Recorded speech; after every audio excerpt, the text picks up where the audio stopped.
Hey everyone, Anthony here. Thank you for listening. On today's show, we have a really fun conversation. We're going way, way back. I've known Chris DeStefano since I'm 7 years old, which is crazy. We were roommates in college, roommates in the real world. Saw him last weekend, actually. So it was a fun chat. He talks about balancing dad life with working in logistics at HelloFresh. So, any of you that enjoy HelloFresh for dinner, you can thank Chris for getting you those boxes on time. He's also an inspiring writer. So, we talk about pursuing that. So, if you're a busy working parent and you have a creative endeavor and you want to put more art out into the world, this one's for you. Also, this episode was recorded a little while ago. So, if you hear me referring to having a baby on the way, don't be alarmed. We did not magically become 9 months pregnant again. Little Valentina is doing well. I appreciate you listening. Let me know what you think about the episode. If you would, click that follow button, the like button, leave a rating, share it, whatever you can to show some love. It is the best way to help grow the podcast. Anyway, on to the show.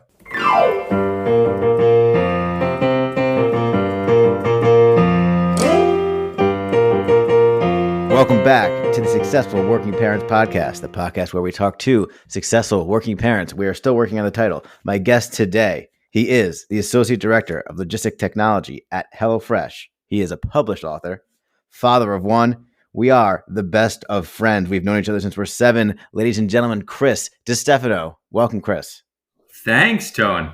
That was a very nice introduction. I appreciate that. Hey man, we gotta roll out the red carpet for our most esteemed guests, you know? Yeah, and also your podcast energy and your podcast voice is very, very polished, very professional. Yeah, I'm a pro at this point. So you usually start off talking a little bit about your career. So I'd love to hear just a quick background on your career so far. Career, kind of an accident. How I got started in logistics was where I've been the entirety of my career, but as you know, considering we graduated from the same class at Fordham, got out of school in 2009, rough year to enter the workforce. So I ended up temping for a company called Pernod Ricard, which is a large liquor and wine and spirits company, second largest in the world, just doing essentially data entry. A lot of stuff for like inventory control, things like that. I transitioned to a full-time role with them. And then I was in that industry for about 9 years doing what's called bailment. It's kind of a niche part of the wine and spirits industry. Did that for a while. Ended up going to Remy Cointreau and a company called DeStefano and then running their logistics department and their customer service industry. So did that for 9 years and got to a point where I was no longer kind of interested in that field, but wanted to remain within logistics. So I think at that point was a bit of an inflection point in my career where I just made a conscious decision to move into the food supply chain and I ended up with HelloFresh as a logistics manager and been with them for 5.5 little plus years at this point. Wow. Yeah, it wasn't, it was nice being your roommate when you worked for liquor companies, I got to say. So I appreciated that career choice of yours. There were certainly perks along the line for that industry. I think that's what kind of kept me interested for when we were in our early to mid 20s, for sure. Yeah. So logistics at HelloFresh. So you're responsible for everybody that's listening that uses HelloFresh. You're responsible for them getting their boxes every week. It's probably a little more complicated than that. I'm a bit of a cog in the wheel that runs the logistics department. It's at this point a pretty large scale operation. We're moving in some weeks 1 million plus boxes across all 50 states. And then obviously we have international operations as well. So I think it's about a 60-person team at this point, as in the logistics technology portion, lead a team of 3 at this point. Well, we appreciate you either way. Tell us a little bit more about your role as father, as dad. My role as father, as dad. Well, Isabel, my daughter, is almost 2 years old at this point. So she's running around being kind of your typical toddler. So, yeah, what a cutie. So I feel like I spend most of my time as well chasing her around, making sure that she's kept away from dangerous objects and dangerous situations. My wife, Natalie, who you know very, very well, and we kind of have that 50-50 responsibility expectation in our household. We try to help each other and split up what has to go into parenting. Mealtime is always an interesting time with the toddler. Food tends to go everywhere. But I think when it comes to duties as a father, it's in this day and age, especially, um, things are kind of split evenly. I'm excited to ask this question. I ask everybody this question. Given your logistics background, do you feel like your background in logistics prepared you in any way to be a father? um, despite my despite my obsession into work of getting things to people on time, I don't think it did.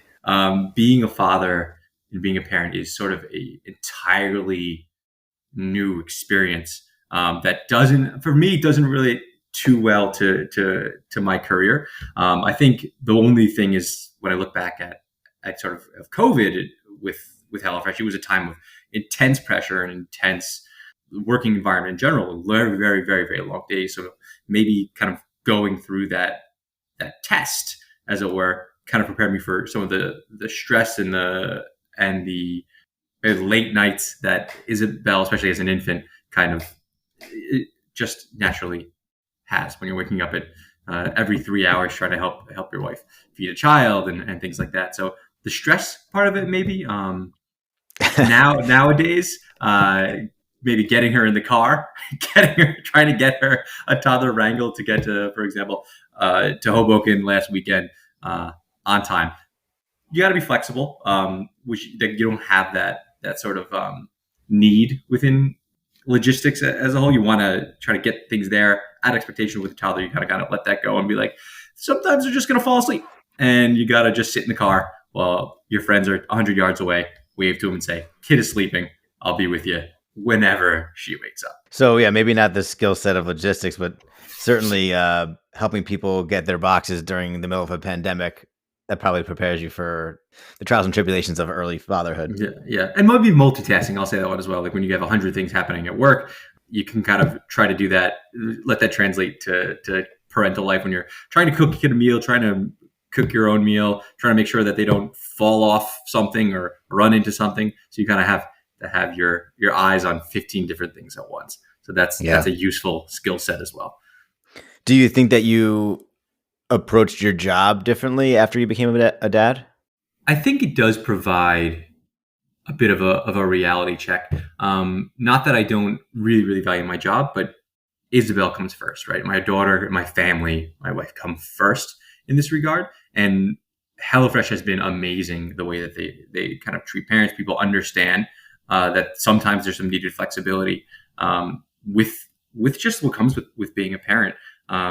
So there are times when you just gotta go to a doctor's appointment and you gotta say, "Hey, I'm doing this. I'll be back." When you sometimes put in some extra hours when the kid goes down, but I think it really reframes how you view the priorities in your life, and that's okay. And it's actually kind of it's interesting, and I'm not even sure what the correct term is, but it's nice to know that there's a clarity to the priorities. Like there is nothing else that comes before Isabel and Natalie.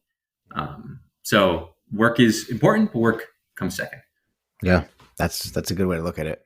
Okay, so let's get more into it. So you and Nat both have careers, and then you have a child. So how are some of the ways that you've been able to balance this work life and this family life, and just being busy with both?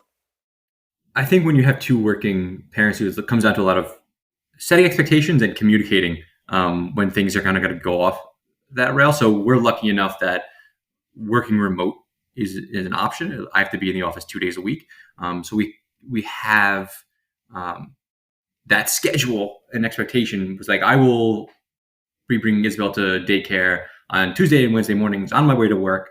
If there's an appointment post that, Natalie's going to grab her on those days. She's home. And then Mondays and Thursdays and Fridays, I'm home to help with that if Isabel's not in daycare that day. So that sort of helps with the rhythm of a week if you can sort of get in those patterns again with that schedule expectation. And then the parents come on Friday, the grandparents come on Friday to help out as well. So that's how you kind of get in these little rhythm and flows. And then of course, every once in a while, that all blows up and daycare closes because of a COVID scare or Isabel's sick, and you just gotta go with it and help each other out, especially if it's a busy day. There's a lot of days where we'll say, okay, I'm going to take half a day from work because Isabel's got to be home. You take the other half of the day, and we'll kind of split our work day up, and then just try to make it work. So 95 or 90% of the time, 80% of the time, it's all handled. It goes smooth, but you got to be prepared for that 20% of the time. As a working parent, with two working parents to sort of figure it out, and if you're lucky and blessed enough to have employers that understand that, especially if the people you're reporting to are parents themselves, that makes that a lot easier. And you ever need any help, you give me a call. Uncle Tone Uncle Tone. I'm just gonna hand Isabel off to I'll be there. I'll be there, man. Yeah, I'm not sure that in a couple months that'll be the case. Yeah, you basically have 3 more weeks to lean on me. So you haven't done it yet, but maybe now's your chance. There are actually times I will say that we've come close to that, because there are times it's just pure chaos, and it's like, can we get through this, or like where in our Rolodex do we have to go to next? Fortunately, we've got a line of support system that we haven't had to break that glass in case of emergency, but we've certainly come close. Well, I'm flattered to be somewhere on that list. What about just like time management skills? How do you manage the time? Do you block things off? How do you manage time for both situations? I'll credit Natalie for this one. Blocking your calendar where you need certain time and setting expectations with your team or with your employer. Hey, look, I need this time. I'm going to block this off. This is where it's going to be, is a huge deal. Because if you're trying to juggle, there's always going to be when somebody tries to drop a meeting like unannounced into your calendar. So if you have that expectation set where it's like, no, I'm not free right now, like find another time slot. It's super useful. You try not to do that much during the day, but like I said, flexibility and understanding and communication goes a real long way here. So that is definitely a technique. Even on the weekends when something's happening, making sure that we're communicating in our shared calendar, Natalie and I, that, hey, this is what's happening here. I'm going to be here. Isabel needs to be here.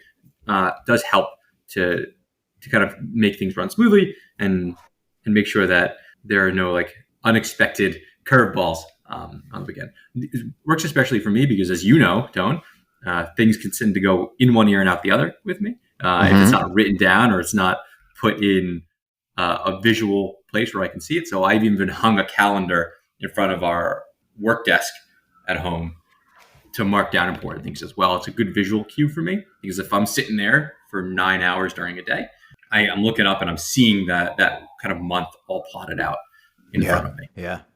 I mean, that's actually something worth double clicking on, because I mean, I don't think you'll be offended by this, but I wouldn't say you're forgetful, but I just think I don't know. It's okay. You can call me forgetful. You forget to respond to text. You forget to respond to text. I guess you forget when events are coming up. So do you think you've actually gotten better at that because you made a conscious effort, or have you just like found ways to deal with your way you approach it? Yeah, I mean, I'm not sure. I'm better at text messages. I'm not great yet, as our week space between when I was supposed to respond to you just on this thing alone and when I saw you in person, followed up. I had to chase you down in person to book this. I'm a hot commodity, you know. But it has helped. I have made a conscious effort. I mean, it's also part of the way my brain works. Not that that's an excuse, but like, talking to professionals and making sure, hey, look, you have some symptoms like ADHD, for example, and getting the correct actions in place to sort of deal with that, to make sure that I'm performing at the best level that I can in the space that I'm comfortable with as well. So there's that. And text messages in particular are still a challenge for me. I need to be able to click unread and get that thing still lit up. I don't know why that's still not a feature. I think they just added it to the iPhone. Did they? I'll show you. I'll show you later. You show me how. I'll show you. I just figured it out. I just literally figured it out when you said it. It's very easy. You push that thing right. I'm going to make use of this. I'm also not great. I shouldn't say I'm not great. Because this is the funny thing. I'm logistics technology, but smartphones, there's a text messages in particular. It's like when you have something that is continuously needs your attention, I find it kind of to be a distraction, and putting that aside does help me. So even when you're a parent, like if we're bringing this back around, I've taken off like social media apps off my phone Mhm. because it's really easy as your kid is playing in front of you and they're not paying attention to you and you're just kind of sitting there to pick up your phone and look at it and be like, oh, I got to answer this text. I got to look at Instagram. I got to look at Facebook. Yeah.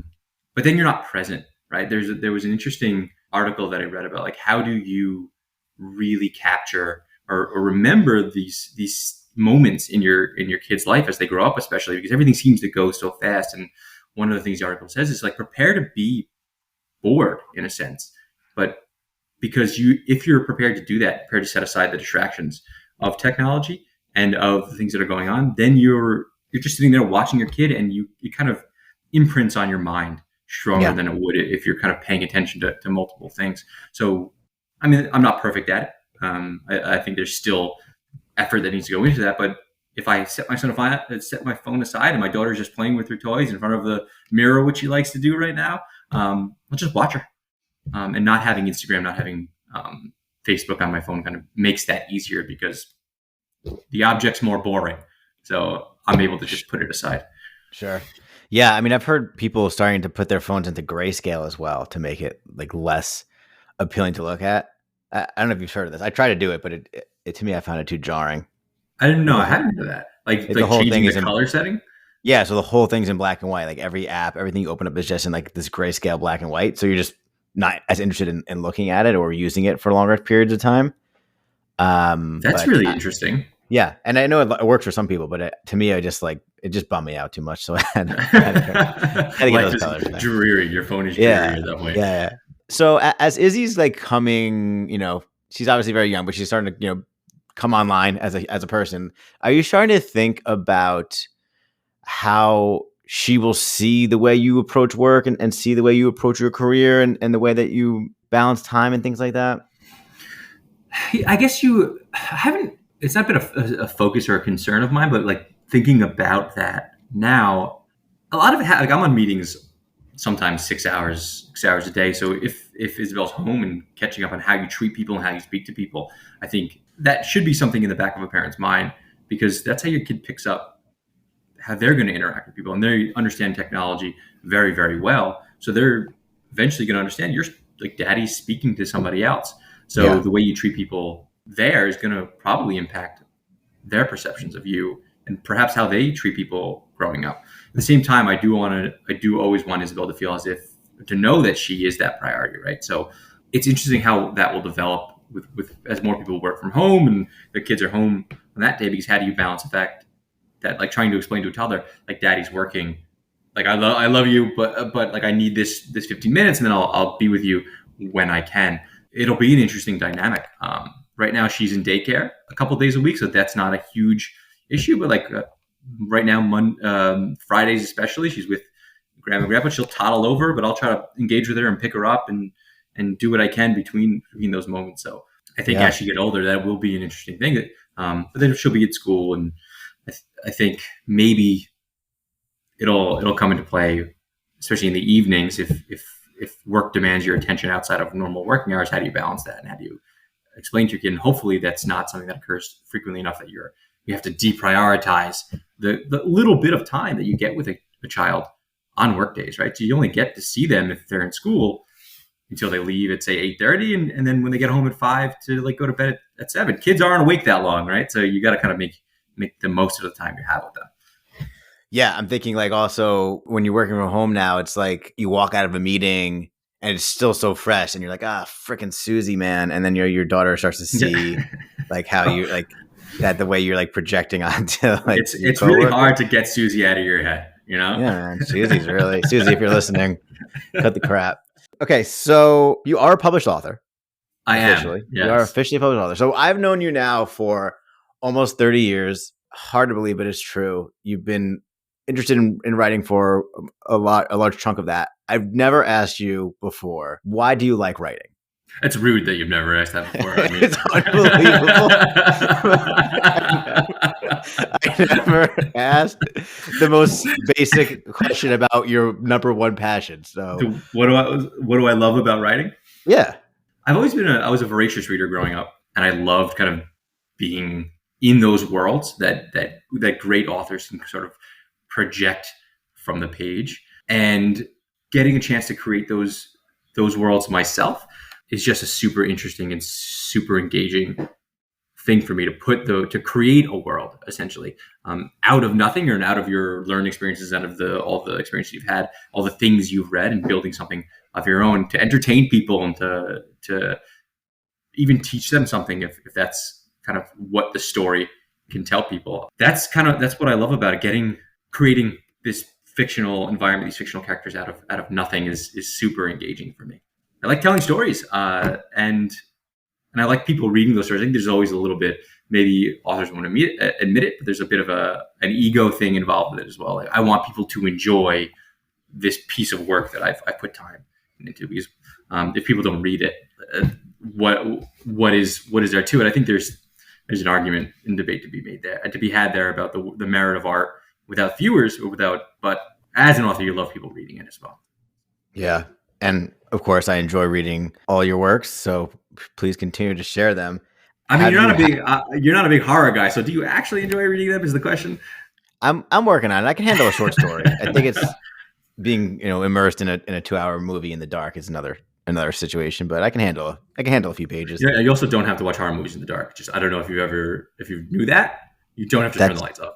That's interesting. Yeah, I should probably consider maybe a daytime watch in the future. Well, I mean, you've taken me to movie theaters, which are certainly in the dark, right? So I don't have a choice then. Ideally, sure. Yeah, and obviously, I've always love your stuff and give you maybe I'll give you some constructive feedback, but obviously mostly positive. But have you dealt with any of that ego of getting some negative feedback or putting something? It's really a very hard and vulnerable thing to do, to put art that you make out into the world. So how have you dealt with that? I will say the hardest thing to deal with where I am in that kind of as a part-time, hobby, interest, passion, where it's not like a part of my professional life, and I'm not relying on that for income or anything like that, is probably the rejection that comes with just even short stories. There are stories that have been rejected 30 plus times before they've gotten published. I think my first story was rejected that many times, and even once got accepted and was sitting with a publisher for, I think, 6 months before the publisher folded, right? So you have to deal with that as an author. It's like dealing with rejection. You read about like Stephen King's experiences, and he had a big, I don't know if it was a railroad spike or a nail in his wall when he first started writing, even as a kid, that he would, and this was obviously before the digital age of all this stuff, but he would hang his rejection slips on his wall. So I think if anybody who is interested in publishing, something you should be prepared for. You're going to get a lot of rejections. You got to find the right publication for you, the right audience for what you're writing. No one will kind of escape unscathed from that bit of ego bruising when 50 publications say, no, I don't want what you've written. How do you manage that? Do you just self-talk, or just letting it go? Or how do you actually receive that and not let it ruin you? I think just knowing the expectation, especially when you get used to it, you got to get a little numb to it. It stings more at first. But there's an element to it of setting ego aside when something's not working, and asking, hey, maybe this story needs to be trunked, put away, or maybe it needs to be revised. Am I finding the right folks for it? I think there's some authors that won't workshop their work with other people, with a tight-knit group of authors who are honest and willing to say, this doesn't work in the story. This doesn't work in the story. There's an expression called kill your darlings, right? Sometimes something that you love just doesn't work. Whether there's a passage, whether it's a character, and sometimes you just got to get rid of it. So it's figuring out that balance between what's the constructive feedback, what's the feedback that I can sort of set aside that's just trolling, and what is just inherent to the process. So learning those things goes a long way as well. And being open. There is one story that I changed relatively radically because it wasn't working, and after it was changed, it was accepted somewhere, right? So sometimes you got to take a hard look at it and say, what doesn't work in it? Gut the story and start over. It's painful, but you do it. Yeah. I mean, we got to give a quick shout out to Mama and Papa DeStefano. I think they did a good job of raising you with a strong sense of self, and not this insecure attachment where you're able to just go out into the world with that sort of a thing. I mean, I think people take that for granted, that let the stuff bounce off your back pretty easily. Yeah, you got to be a little zen about everything. Not just any artist or any person with a passion. Like failure's gonna teach you something, right? So find that lesson and move on. What else are you Yeah. gonna do, right? Just Cry, wallow in give it, up. weep. You Yeah. can still Give up. cry. You're allowed to cry, Yeah. but don't. You got to pick yourself back up again, right? And especially we want to teach that, like when you're thinking about imparting wisdom on your children, you never want to say to your kid, like, or paint some fantasy world where the world's always going to go your way. No, you fall down, you get back up again. We're teaching that to Isabel right now, though, with literally falling and getting back up again. She's at the phase where she falls on her butt and she gets upset. And it's okay, Isabel. Like, let's get back up and keep doing what you want to do, going where you want it to go. Got to build that resiliency in them, because the truth is the world won't always go your way, but hopefully it does enough of the time that you can kind of keep moving towards your goals and doing what you love. The truth is the world won't always go your way. I might get that tattooed somewhere. That's a good one. Bottom of your foot. Have a soundboard. was that a ba-dum-dum? Yeah. Okay. So we're going to pivot into Chris's advice corner. All right. So I'm going to ask you a few topics and we're going to get your advice on it. Are you ready? I love this. I love it. Okay. I love imposing and giving people unsolicited advice. Great. Well, I guess this is solicited. Well, by me, but not everybody listening. If you don't want it, people, you can mute this part of the podcast. Pause now if you don't want to hear unsolicited advice from Chris. Okay, so what advice would you give to somebody who's about to be a parent but still wants to focus on their career? I think I'm going to steal something that Natalie told me, because it's sort of been embedded in my head now. It's when you're trying to juggle these things, remind yourself that the moment you're in is just a season in your life. So if you're finding it hard right now to juggle these things, or you have to put something of yourself aside momentarily or temporarily, that's okay. As long as you're going to remind yourself to come back to these things. Like, my writing has taken a dip in productivity for sure since Isabel's come around. But that mentality of this is just a season, and focus on what's in front of you right now. Focus on the joy of raising your child and watching them grow up. You won't get that experience again. So be easy on yourself and give yourself room to breathe and just experience what's going on now, because it is just a season. And before you know it, they're going to be going to school, or they're going to be going off to college. And then that free time is all of a sudden there again. So just be gentle with yourself as well. What advice do you have for somebody who wants to start writing? Read everything that you can. I think it was it Vonnegut who said that?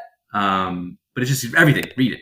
Like, just whether it's publications, news, fiction, nonfiction, make sure you're always reading. And the biggest piece is, like, just do the work. Sit down and put the words on the page. That's sometimes the hardest part, to sit down and be like, I'm just gonna put something on the page, because you can always come back and revise it and rewrite it. But the blank page is relatively daunting. So you kind of build that momentum. And something that I'm not even good at yet, but I'm starting to kind of fall back into the rhythm, is find some time that's set aside to do that sort of stuff. Even if it's 20 minutes, an hour a day. Routine in writing, I think, can go a long way as well. And do the revisions. Writing is revising. So don't skip that part. There's very few authors that are successful that don't sit down there and rework. What is the best advice you've ever received? I've ever about anything? Ever about anything? That's a tough one. The best advice I've ever received. It's hard because right now, again, like I said, the season thing, right now, that's the advice that I'm holding on to. And like being gentle with yourself and not being so judgmental to yourself has gone a long way. And I think right now, at least, that advice for me is going a long way. Like, be kind to yourself. Don't be so hard on yourself. I think I have a tendency to do that and be like, I'm not doing this. I'm falling short here as a father. I'm falling short here as a writer, or falling short here in my professional life. And Natalie and I talk about this a lot. Like, even if you're not where you want to be right now, you got to keep working towards it and give yourself a break, because like most people have probably accomplished more than they think they have, or they give themselves credit for. So I think right now that's the advice that I kind of have close to my heart. Do the best you can, because you're further along than you probably think you are. Natalie, if you're listening to this, the best advice your husband has ever received is from you. So yeah, Great job. There you go. Okay, what advice would you give to your former self? To my former self, cherish that free time, but use it wisely, right? You don't get a lot of that as a parent, but when you're in your early 20s, especially, there's just so much free time. And I look Yeah. back on it now, I'm like, what did I do with all that time? I Yeah. didn't produce as much writing as I probably could have in that time. I would say probably put away the video games a bit more. Doesn't mean don't play them. Doesn't mean don't relax and don't decompress. But use that time a little more mindfully. And I think as we get old, that's easy stuff to say. I think we probably heard that advice, but when you're young and you want to kind of have fun, you want to put in your hours at work and then go have a couple of drinks with your friends and burn off steam after work, I think it may be hard to listen to. But if I can go back and knock some sense into myself, I'd say, maybe on those evenings that are free or those afternoons that are free, sit down in front of a computer and put some words down. Yeah. I mean, that resonates with me too. Obviously, I was there for a lot of that free time, Yeah. being quote unquote wasted. But I think, we chose to use it the way we chose to use it at the time.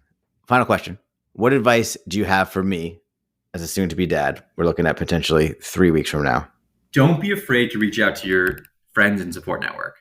Like there are a lot of things, especially you're in a place where, if we talk about our close knit group of friends that we share, most of them are dads, right? And parents. So rely on them. If there's something that is stressful, or something that you find daunting or hard or you're struggling with, talk about it.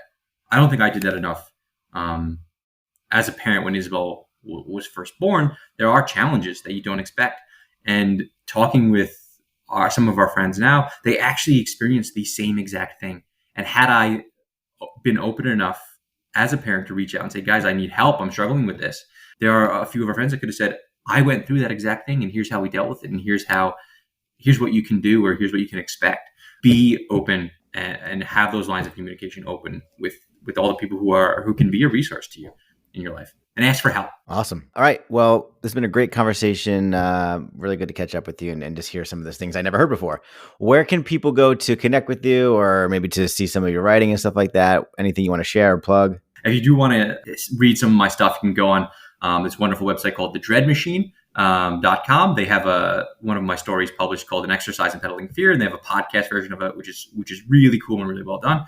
Or you can go on Amazon and type in 1986. It's a horror anthology. You could order that from Amazon, and there's a story of mine in there that you can read. Awesome. I'll link to those in the show notes as well. All right. Chris DeStefano, thanks, man. Always a pleasure. Thank you, Anthony.